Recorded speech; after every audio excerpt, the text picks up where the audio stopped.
ہماری نوجوان بچیاں آج ایک سازش کا شکار ہوتی چلی جا رہی ہیں، اور سازش کرنے والا بجائے اپنی غلطی کا اعتراف کرنے کے اور ہمیں ہی بدنام کر رہا ہے۔ میرے دوستو،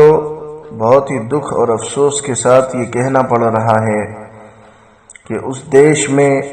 جس دیش کے لیے ہمارے پرکھوں نے اپنی جانیں پیش کر دیں اور اپنے سر کو کٹوا دیا، جنہوں نے اپنے خاندان در خاندان اس ملک کی حفاظت کے لیے گوا دیے، آج ان کی نسل کے ساتھ، ان کی اولادوں کے ساتھ کیا ظلم اور زیادتی ہو رہی ہے، جس کی نظیر تاریخ میں ڈھونڈنے سے بھی نہ ملے گی۔ عزیزوں، ہمارے پیارے ملک عزیز ہندوستان، یعنی ہمارا یہ بھارت، جس کی آزادی کے لیے ہم نے پوری کی پوری طاقت لگا دی اور اس ملک کو آزاد کرا لیا، آج اس ملک کے اندر ہم ہی طرح طرح کی سازشوں کا نشانہ بن رہے ہیں۔ کبھی ہمیں اس ملک کے اندر دہشت گرد قرار دیا جاتا ہے، تو کبھی ہمارے تعلیم گاہ کو دہشت گرد کا اڈا قرار دیا جاتا ہے، اور کبھی ہمیں جے شری رام نہ بولنے پر جھنڈ کا نشانہ بنا دیا جاتا ہے۔ لوگ کبھی بیف کے نام پر ہمیں مار رہے ہیں، تو کبھی ہمیں لو جہاد کے نام پر بدنام کیا جا رہا ہے۔ لیکن حقیقت یہ ہے میرے دوستوں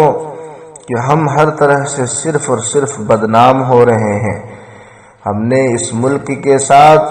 ہمیشہ وفاداری کری ہے، ہمارے پرکھوں نے اس ملک کے لیے اپنی جانوں کا نذرانہ پیش کیا ہے۔ تاریخ اس بات کو بتاتی ہے کہ ہمارے پرکھوں نے اس ملک کے لیے جتنا خون بہایا ہے، کسی دوسری کمیونٹی کے لوگوں نے اتنا پسینہ بھی نہیں بہایا۔ میرے دوستو، بہت ہی ذمہ داری کے ساتھ یہ بات کہہ رہا ہوں کہ اس ملک کے اندر اگر سب سے زیادہ آزادی کے لیے کسی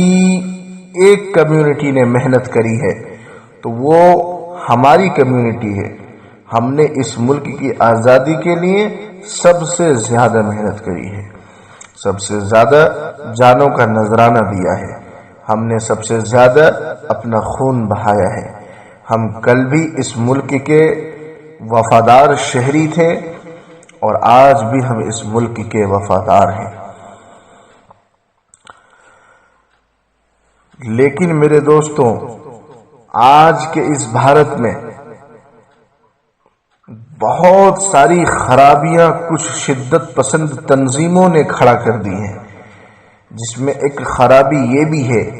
کہ لو جہاد بول کر بدنام تو ہمیں کیا جا رہا ہے، لیکن دراصل وہ اس سازش کو خود رچ رہے ہیں کہ کس طرح سے مسلم بچیوں کو شادی کا جھانسا دے کر کے اور ان کا مذہب تبدیل کروا دیا جائے۔ ہم روزانہ اخباروں میں دیکھتے ہیں، ٹیلی ویژن کے ذریعے ہمیں یہ بات روز پتہ چل رہی ہے کہ ایسی شدت پسند تنظیمیں کھڑی ہو گئی ہیں اور وہ مسلم بچیوں کی زندگیوں کو برباد کر رہی ہیں۔ ہم نے اخباروں میں پڑھا کہ وہ بچیاں، معصوم بچیاں، ان کو شادی کا جھانسا دے کر کے اور مذہب تبدیل کروا کر شادی کر کر کے پھر اس کو گھروں سے نکال دے رہے ہیں، اور پھر وہ بچیاں مجبور ہو رہی ہیں پتہ یہ چل رہا ہے کہ وہ بچیاں شادی کے نام پر مذہب تبدیل تو کر لی، اب وہ مسلمان بھی نہیں رہی، اور اب اس کے گھر والے ان کو ایکسیپٹ بھی نہیں کر رہے، نہ تو سسرال والے ایکسیپٹ کر رہے اور نہ ہی اپنے ماں باپ ایکسیپٹ کر رہے، جس کی وجہ سے ان بچیوں کی زندگی برباد ہو رہی ہے۔ یہ تو وہ بات ہے جو دشمنوں نے ہمارے خلاف شریعنتر رچ رکھا ہے، لیکن اس سے ہم کیسے بچیں؟ اس سے ہم اس طرح سے بچ سکتے ہیں، اگر ہمیں اس کا صحیح علاج ڈھونڈنا ہے میرے عزیزوں، تو صحیح علاج یہ ہے کہ ہم سب سے پہلا کام یہ کریں کہ اللہ پاک نے ہمیں عورت جو دیا وہ گھر کی زینت کے لیے دیا تھا۔ اللہ پاک نے جو ہمیں یہ عورت عطا کری ہے وہ گھر کے لیے بہت ہی قیمتی اللہ پاک کا یہ تحفہ ہے، لہذا اس کو سنبھال کر گھروں میں رکھیں، اس کو بازار کی زینت نہ بننے دیں، اس کو چوک چوراہوں پر نہ گھومنے دیں، لہذا ان کے پردے کا خاص خیال رکھیں۔ آج عموماً یہ بات دیکھنے میں آ رہی ہے کہ بچیاں گھروں کے باہر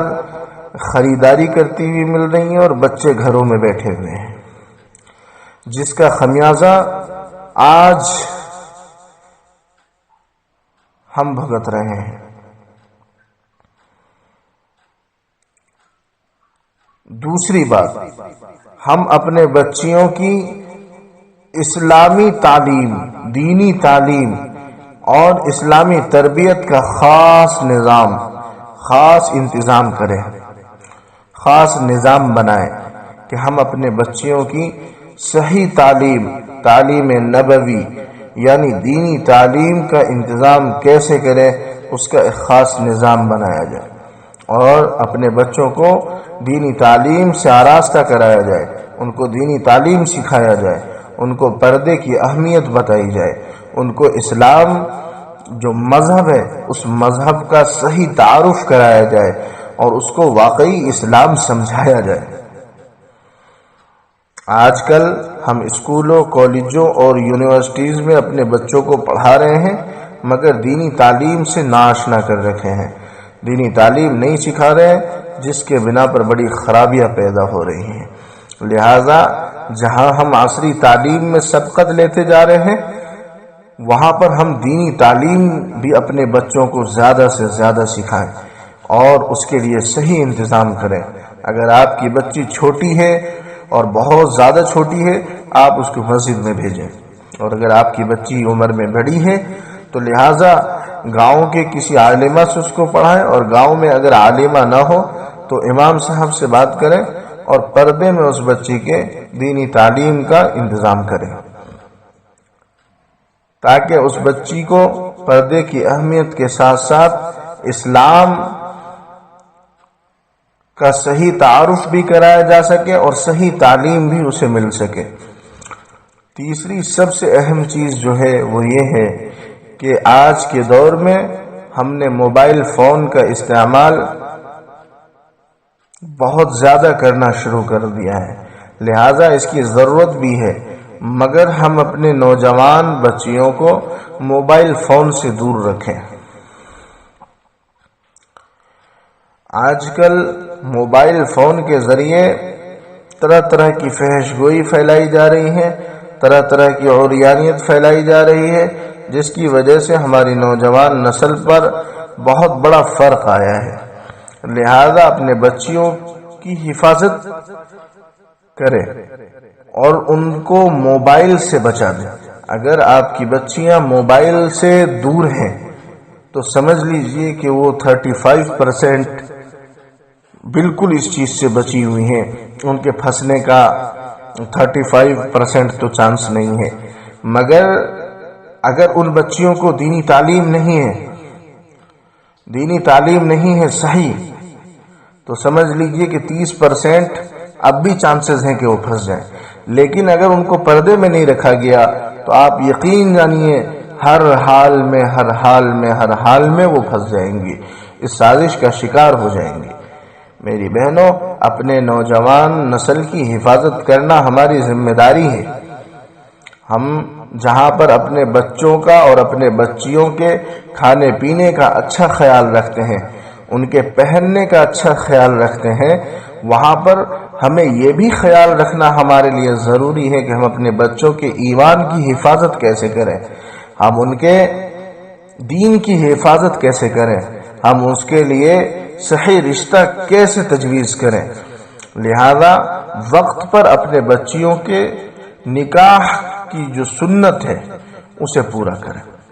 اگر ہم وہ بھی کریں گے انشاءاللہ ہماری نوجوان نسل کی حفاظت ہوتی رہے گی، لیکن اگر ہم نے یہ نہ کیا تو یقیناً ہمارے بچے اور بچیاں اس سازش کا شکار ہوتے ہی رہیں گے۔ لہذا اپنے بچیوں کی حفاظت بہت زیادہ ضروری ہے۔ قیامت میں اللہ پاک ہم سے سوال کرے گا، اپنے اولاد سے متعلق ہر انسان کو وہاں جواب دینا ہوگا کہ اس نے اس کے کس طرح سے خیال کیا، اس کی تربیت کری یا نہیں کری۔ اس چیز کا میرے عزیزوں، میری بہنوں، خاص خیال رکھنا ہے۔ اگر ہم نے اپنے بچی کو پردے میں رکھا، اسلامی تربیت، اسلامی تعلیمات کا انتظام کیا، اسلامی تعلیم ان کو سکھایا اور موبائل فون سے دور رکھا، انشاءاللہ ثم انشاءاللہ اللہ کی ذات سے امید ہے کہ اللہ پاک ہمیں اس جو ناپاک سازش ہے، اس سازش سے اللہ پاک ہماری حفاظت کر لے گا۔